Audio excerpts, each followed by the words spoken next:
Good morning, good afternoon, good evening. That is Jack. I'm Conrad. This is the 45. We're going to take a look at match week 7 in what looks like a very upside-down Premier League. Not a lot of consistency in terms of the clubs that you would expect to see in the top 6. I think the bottom 3 are a little bit more expected, but then the middle of the table is an absolute mess. Oh, yeah.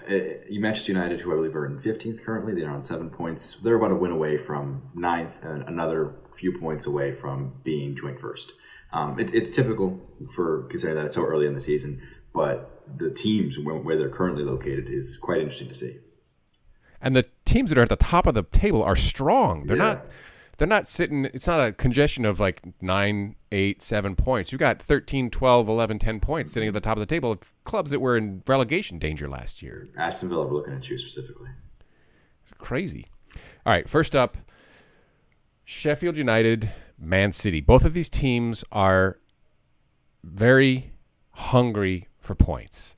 I think Sheffield United are the more desperate of the two teams. You can see City picking up points throughout the course of the season, but I don't see Sheffield United having nearly what they need here. I think City's got to wake up sooner or later, and I think this is probably the match for them to kind of snap out of it. Yeah, for Sheffield United, when looking at expected goal numbers, kind of figuring out what's wrong with Sheffield United, they have the worst goals minus expected goals. So they negative 3.1, an XG of 6.1, so they're expected to score 6 goals this season. They scored just 3.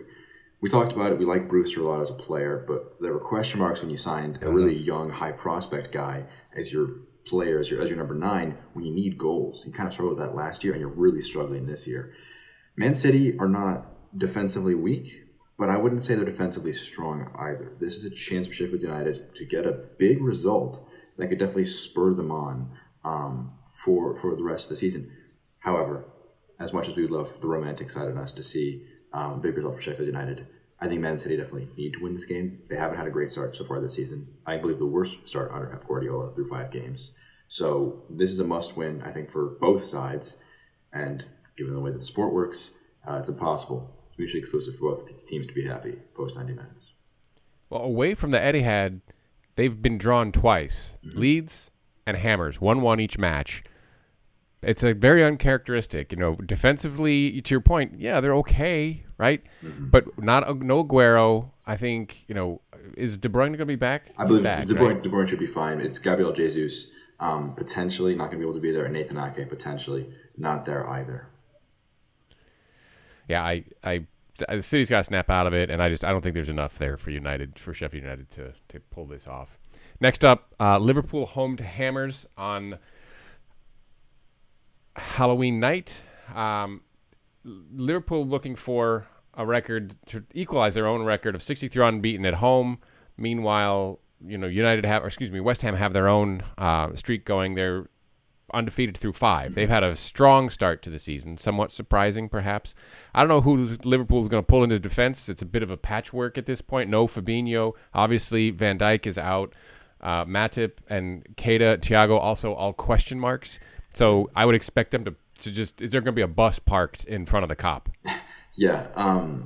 West Ham must have watched our preview video, and David Moyes was particularly upset by the fact that I had them getting relegated. They've been great this season. No other way to describe it. And you're on their bulletin board. Exactly. I am. It's just a picture of my face, and they just punch it every time they go into the training room. But Liverpool, it'll be a challenge for them. They're definitely the favorites. And you mentioned it, Matip, Keita, Thiago, all question marks. That's a pendulum where if you have all 3 of those guys, I think this is a very favorable result for you, or a favorable chance for you to get the result. If none of them are there, it's a little scary. No Thiago, who's only been there for a few matches this season, and when they've had him, they've looked great. When he hasn't been there, it's been same old Liverpool, which is kind of why they bought him, because he would give them a different dynamic when he is there. But if you're able to get those 3 guys, I think Liverpool should be heavy favorites.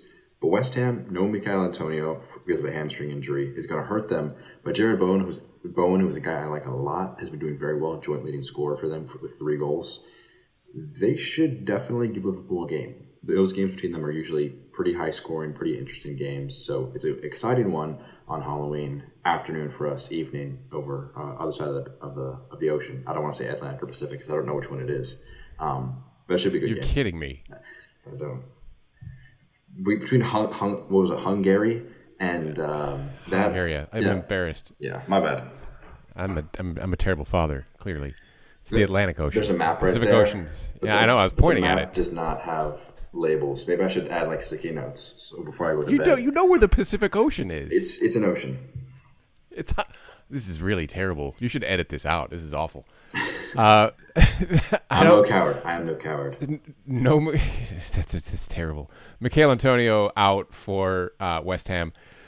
Think about the first 5 matches that they've got that Hammers have had. Yeah. Wolves, Leicester City, Spurs, Man City, Liverpool. And to pick up 8 points out of those first 4 matches is pretty remarkable stuff. Yeah. I mean, I don't think anybody saw that. I think that was one of the reasons that we didn't have them doing all that well, because that is a tough start, and Moyes had them ready to go. Yeah, we thought that they were going to be difficult off the gates, and that was going to hurt them over the season because they hadn't made great recruitments yet.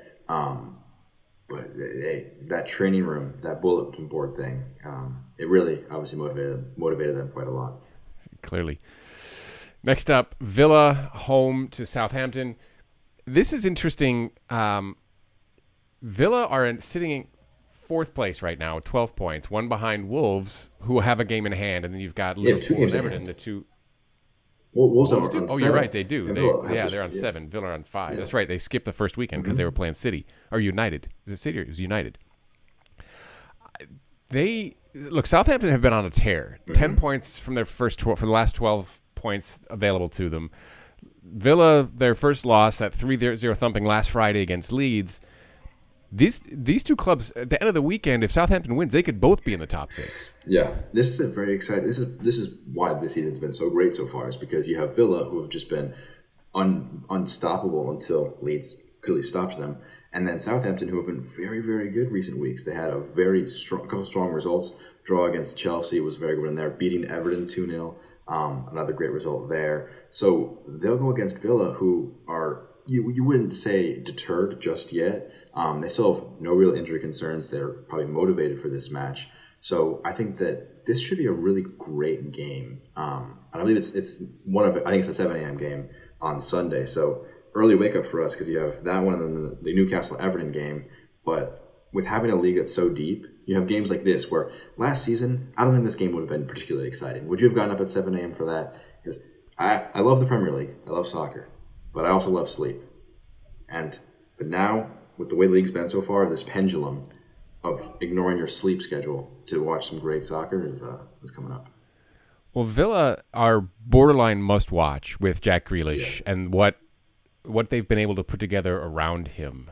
They look to be fully fit this weekend. No injuries that have been reported. Dean Smith is doing something very interesting. Last year, we were a little bit questioning whether he was getting the maximum out of the side, but they've looked fantastic. Yeah, and a couple of tweaks with the side. I mean, with bringing a couple of players in, it's been unbelievable. They are an exciting team to watch outside of that 3-0. And so are Southampton as well. I think that we talk a lot about Villa, about how exciting they've been. Southampton to get the result of 3 points here. We should talk about them in the same way we've talked about Villa. Hassan Hoodle, they lost 9-0 last year to Leicester at home. It's crazy to think about where they went from there to where they are now, where they could be not in a title race clearly just yet, but up there in the top 6 after several match weeks. Next up, we've got Newcastle home to Everton. Newcastle, again, we can't figure them out. Everton are going to be without James Rodriguez, Seamus Coleman out, Richarlison and Digne serving suspensions because of the idiotic red cards that they've been taking. So, again, last time out, they looked terrible. They looked like the old Everton, not the one Ancelotti is refashioning. And Newcastle just win, loss, draw. Kind of, that's their style, right? They don't build any kind of consistency. Yeah, Newcastle, they are the most confusing team this season, and it's been a very confusing season. But I never really know how to assess this side. They've made some good moves. I like bringing in Wilson and Fraser. Those are very good moves. I think they've got a lot in them. And if you asked me 2 weeks ago, heading into the return from the international break, how this match would look, you'd probably put Everton as firm favorites. But those 4 guys you mentioned that they're missing, that's a lot. I mean, James is second most goal-creating actions in the Premier League with 8. Second most chances created with 17. So he's a fundamental part of the reason why Dominic Calvert-Lewin's been firing. They've been creating goals, and they've been having a lot of really fun, energetic football under Ancelotti. So Newcastle should have a lot of confidence that this is a match at home against a team that is coming off of a poor loss, missing a lot of personnel. They're not clean themselves. I believe Lascelles is a doubt. He's a very good center back for them. But I think that this is the match for Newcastle to try and stamp in a bit of consistency. And for Everton on the other side, they're going to want to try and get a rebound result. Last up for this week, Manchester United, Arsenal, kind of the feature setup. United have looked phenomenal in Europe, and yet they sit, 15th in the table here, 7 points. Arsenal can't score. Again, we talk about why Ozil is not in this side. There's clearly something wrong between him and every manager from the last 3 or 4 that he's been under. But they need to figure out their creativity, and because if Aubameyang doesn't score, they don't win. Yeah, and Aubameyang has been very poor this season. It has to be said. This match, we say it's the marquee one because it's the two biggest sides playing each other in terms of biggest fan bases going head to head. Both in the bottom half. Both in the bottom half, however. And the fact that this could be a boring game. Arsenal are not the most enjoyable team to watch right now. They're getting good results on occasion, but they haven't won their last 2 matches, 2 1-0 defeats, which is, when you lose 1-0, it's just kind of sad. There's not really too many good takeaways to have. For Manchester United, though, they need to prove something. You had a great result against Paris Saint-Germain. 2-1 win. Tactically, Ole got that spot on. We all should have written him a letter to apologize for calling him a PE teacher. Then, boring 0-0 draw against Chelsea. Then, you stomp 5-0 against Leipzig. A bit about like they gave up at the end. But still, you put 5 goals past a Champions League semi-finalist last season. Now, it's another big match in the Premier League. You've got only 7 points from 5 games. You could be having a perfect group stage run in the Champions League, but if you're struggling in the Premier League, questions are still going to exist. So if Ole really wants to prove people wrong, this is the match where he has to go out and dominate. You're at home. You're against a side who are potentially one of your rivals this season. You need to set down the tempo, and you need to break down a very good defensive side. Arsenal, I don't really know what to expect from them right now. They've been okay in Europe, just kind of really bad in the Premier League. If they can get a bit more creativity going, if Aubameyang can have his breakout performance of the new season, then they've got a chance. So this is a match that's very open, could go either way, but I think Ole, he's going on the right turn. I think that he's making some good improvements at United, and I think, are in consensus that he's not the long-term guy for them, but right now, they are in a very exciting upturn, and I think it's going to continue on Sunday. Tellus out, Martial still out, suspension, by Lingard out, Luiz questionable, Chambers out, Holding out. Yeah, this has 0-0 written all over it. Knowing how United set up against Chelsea in the Premier League last weekend and how Arsenal always set up under Arteta, if there are fireworks, it'd be a very welcome surprise. I think this game will probably be won or lost in the midfield, right? That's going to be the key to these teams. Defensively, I think they're going to be what they are. It's just going to be, can the midfielders get the ball up to those guys in front to convert whatever chances they have, and how good are De Gea going to be? Is De Gea going to be? Right? I agree.